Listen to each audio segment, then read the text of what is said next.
So the first question comes from a man, Kevin.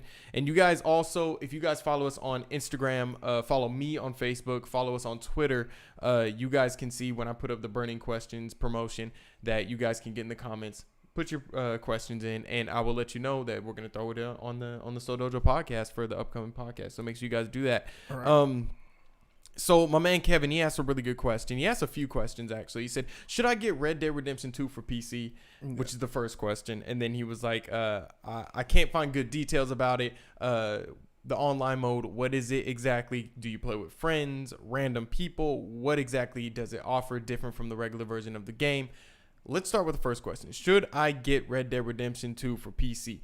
I think with recent reviews right now, it seems like there's a little bit of a rocky start.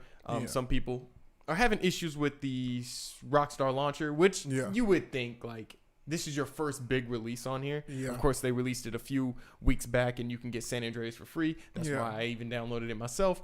And it seems like it's already having a little bit of issues. But Red Dead Redemption 2 on PC, if you haven't played it, I saw 4K 60 frames per second played on it, and it's absolutely gorgeous. Yeah, we imagine that. I mean, it was like an open plane, and it's already a beautiful game on consoles. Yeah. It really is a beautiful game, and it was like this view. It's like he's in this open plane, and it's on Game Ranks, so follow Game Ranks on YouTube.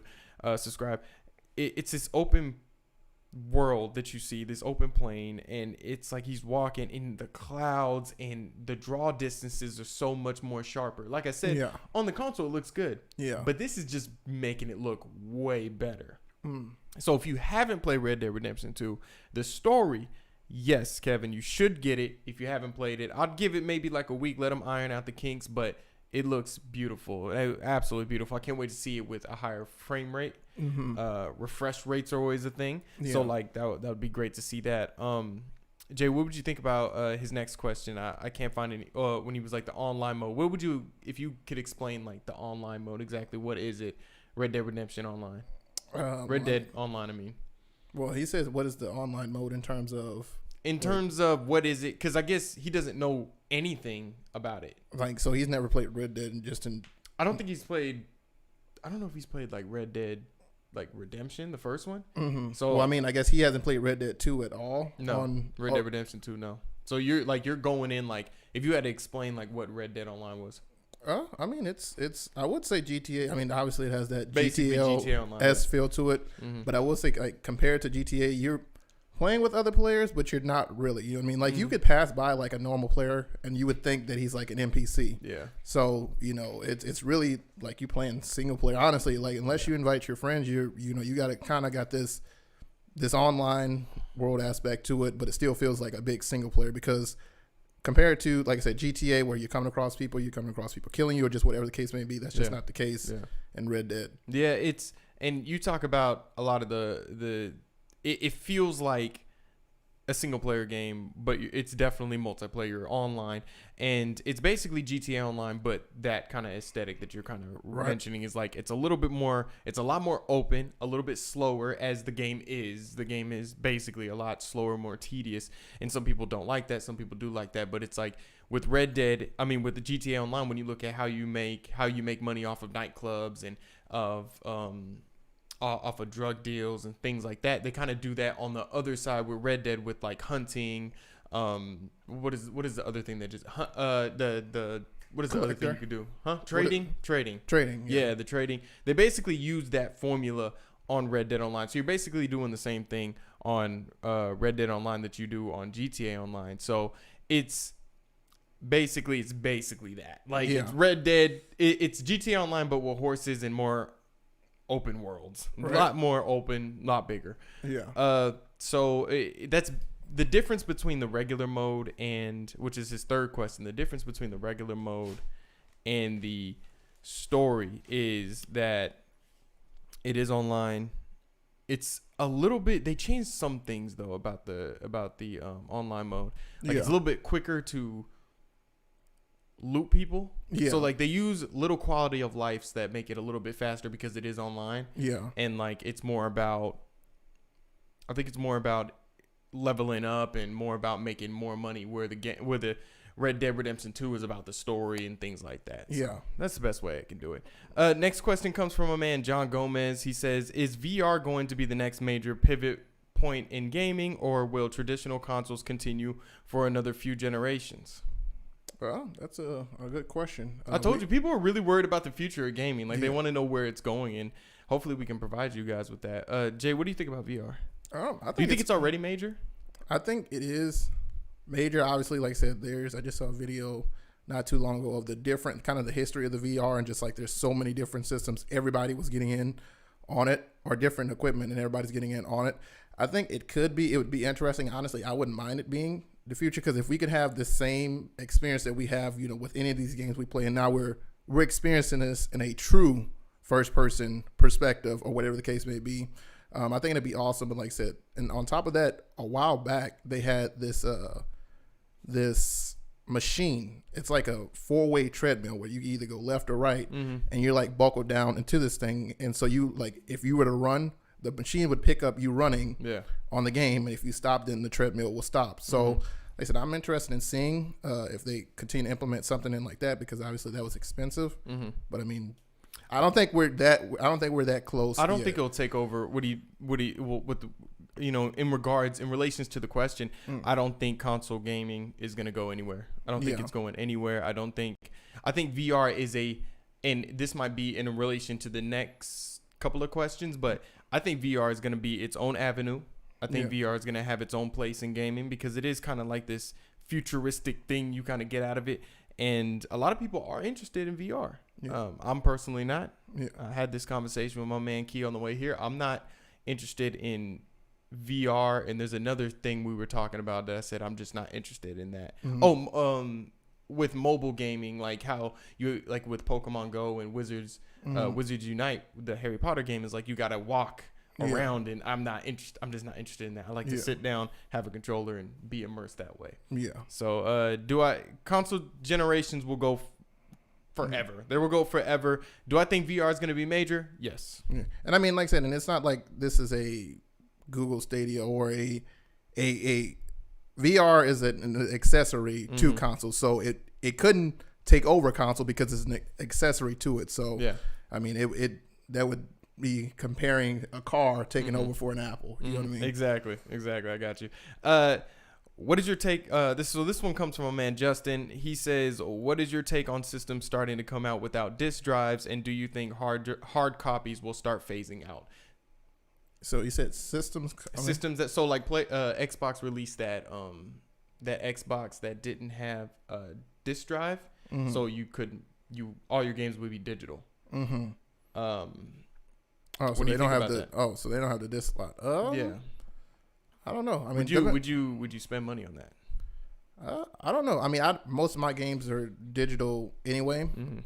So I guess I don't know. But for those people that, say for instance they did go buy a hard copy of a game, or they're not sure of it, like I said, I mean, they can't get rid of this game afterwards. They're stuck with it. So like I said, but I'm typically, if I'm buying a game digital, then I'm probably holding on to it. I'm just going to end up sticking with it. Yeah, and so in relation to what do I think about, they have to be, what do I think about consoles without disk drives? The issue with the Xbox one was it was overly priced. Yeah. I think if you price them right, I think people will jump. And for people that just don't really care about going to buy games and buy them digital, okay, that's cool. Do I think they're going to phase out? I think everybody keeps thinking GameStop's going to close. Whenever that really happens, that might be the first step to like physical copies not really being around too much. Yeah. But maybe at some point there might be a little bit of a phase out. Not saying developers won't keep making disc, but I think more and more people will stop buying them. I think one of the issues is our consoles are still not making. They're not going. Let me restart. Games are starting to get really taxing on your memory. Yeah. Because it's like games aren't just 3 gigs anymore. No, it's like 120. Yeah. And games are getting bigger and more heftier on the memory. So it's like, take away that disk drive. Are you giving me more terabytes? Right. We're not even at gigs no more. We're at terabytes. So it's like, are you giving me more terabytes? But it's like, if you add in that, you're going to have to pay money. Yeah. So you're going to have to pay even more money. So there has to be like a middle point with that, with the price, the terabytes, and you know, everything all together. So Yeah. it could phase out at some point, but it's see, these people want to know about the future, and I haven't even thought about that. I'm trying to figure out what's going on with it right now. Like I said, I mean, and it would be interesting to say the least. But like I said, I mean, you always kind of got that factor in it. Like I said, I buy a lot of digital games, so you know, it's hard for me to say, oh, well, you know what, and especially for you to charge any kind of different amount of price. I mean, right now, I should be getting charged the same exact amount of price for my digital game. You taking away my disc drive, I don't see how that provides a benefit to me. Like I said, unless it's something that's going to make this thing perform well, it's going to somehow get me more memory. But like I said, it's a disc drive. It's just literally you inserting this disc. This disc is going to be 60 gigabytes, whether it's on the CD or whether it's digital. Oh, starting off. Yeah. So like I said, they're both going to be the exact same thing. Yeah. So like I said, I mean, for them to even, yeah, dude, that's a ripoff. I don't know. Well, I think the issue with the Xbox One was it started off at like 200. I think it might have been 250.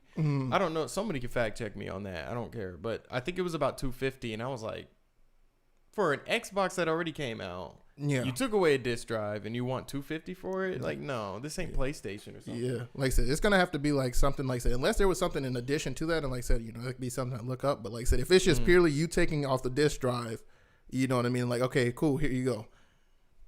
No, that's like you taking off the little button for like your gas tank that you pop it out. So instead of having that, you can just click it, and they're like, okay, we're gonna charge you, you know, $40 more. more money for that. Yeah. Next question comes from a guy on Instagram, Shiny Disco Paul. Do you think streaming is the future of gaming, or just a revenue source for developers?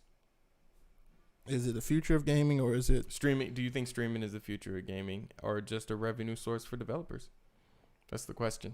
So I'm gonna probably have you explain that out. So when he means by streaming, Google Stadia, PlayStation's streaming service.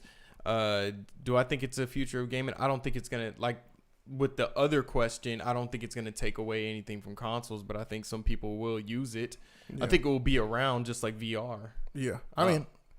And like I said, I mean, you know, once again, this is, well, at least in certain instances, but this is like in addition to, like I said, when you talk about like that physical copy type deal. Now, like I said, the avenues that I hope opens up for when it comes down to a lot of these games, like you have the red box and whatnot, but being able to have a streaming service that you can, and like I said, there's a lot they're going to have to do, but a streaming service to where you're able to, say, for instance, if you wanted to rent a game for, you know, a little while, say, okay, well, you know what, I want to try this out. That way I can pay the small price for this. And like I said, I mean, I might need to copyright that or patent that, but be able to play this game for a little bit, you know, and say, okay, well, you know what, I want to do it, or whatever membership. So I think, like I said, it opens up the windows for that. And like I said, try to look at the positive of it. Do I think it's going to affect, like I said, it won't affect it whatsoever, because like I said, that's not these developers, it's not these companies' focus. You know, now if they turn their focus towards it, that'd be a different thing. But clearly we can see through all the consoles they're making and the plans they have, the 10-year plans they have, that it's not going to, it won't change anything. As long as they're making these consoles and they're telling you this is what we're going to do, it won't change anything. Yeah. And the streaming services might find their calling with a certain kind of fan base. I'm definitely not going to jump into it because I don't want to, like, I think I talked about this on the last episode.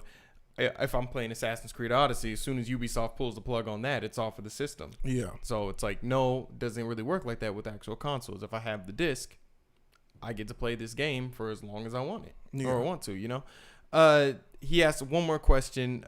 This is our last question. What do you guys think about the new PlayStation streaming service? So it's not necessarily new, but I do like, what is it? PlayStation PS Now? Yeah, PlayStation Now. So it's apparently it's not streaming anymore. You can like download, which is great, but I think streaming alone is something that's really I think it's really hard to do because you're going to sit here and it's like, I don't think necessarily our Wi-Fi is strong enough here in the States just yet that you can be able to stream 1080 60 frames per second. Just like that's my issue with Stadia. So let's say it's a streaming service, like straight up, like it's just, I think it's going to take a while for that kind of avenue to really open up and be perfected. That's what I'm trying to say.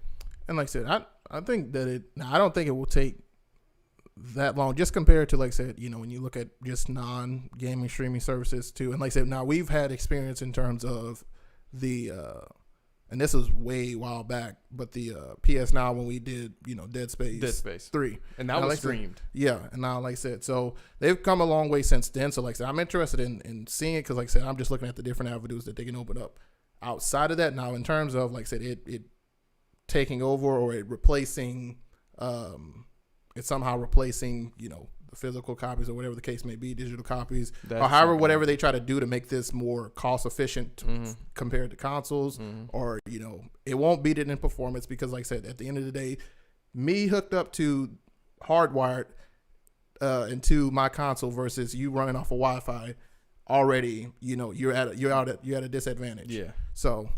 Yeah, no, I got it. And, yeah, like you said, you say you pay $14 a month for it. Yeah, it's like that's pretty fair. You can play whatever games you want, but at the same time, you're probably not getting the same quality, like you said, of if you were just playing on console, or even if you were hardwired. Yeah, like you said. So, yeah, that's wow. Like I said, those guys they just want to know about the future of gaming, which I think we need to start kind of going deep into.